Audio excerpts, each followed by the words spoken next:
Welcome to Sense and Sustainability, your podcast channel for sustainable procurement. We hope you like what you hear.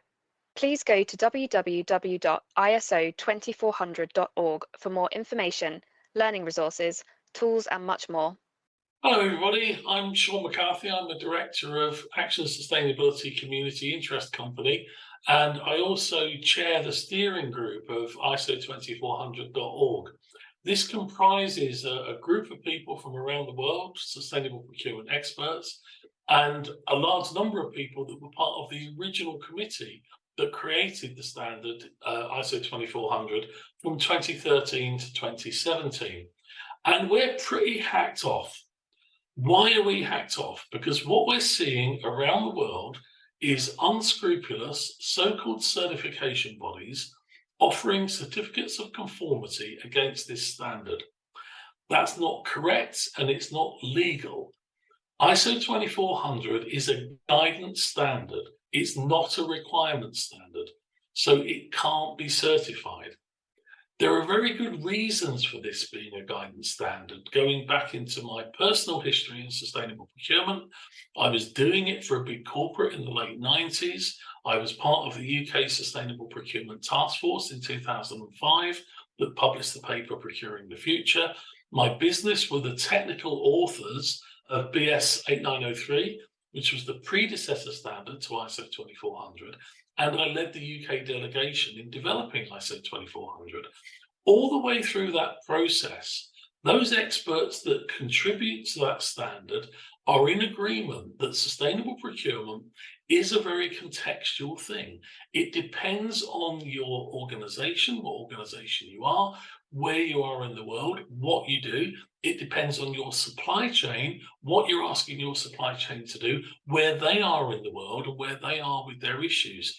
So the idea is to create a guidance standard that you align yourself to, rather than a requirement standard that you must comply with. It makes good sense, because then what happens is you can get an independent overview, you can get an independent review of your sustainable procurement practice against the standard, and you can get a report, you can get some recommendations from an expert. What you can't get is a certificate of conformity.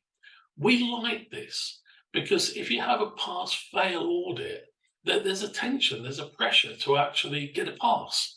And you're going to show the auditor all the good stuff, and you're going to try and hide the bad stuff. That's good for some types of standard. It isn't that certification is bad, but in the case of sustainable procurement, what it enables us to do is the organization that's being reviewed by an expert can actually openly show all of the issues that they have and the challenges and some of the things that they're finding difficult. Well, they can do that honestly, and then they can get an honest expert opinion in their report, rather than trying to make themselves look good and put a certificate on the wall.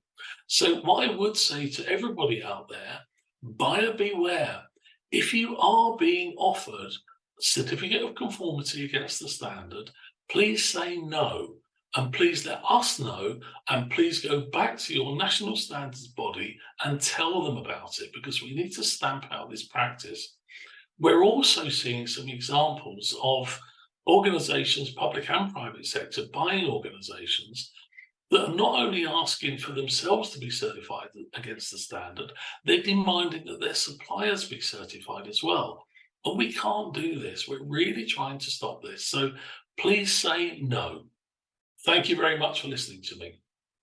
Thank you for listening to our podcast on Sense and Sustainability. Please listen out for more episodes. For more information, learning resources, tools, and much more content on sustainable procurement, go to www.ISO20400.org.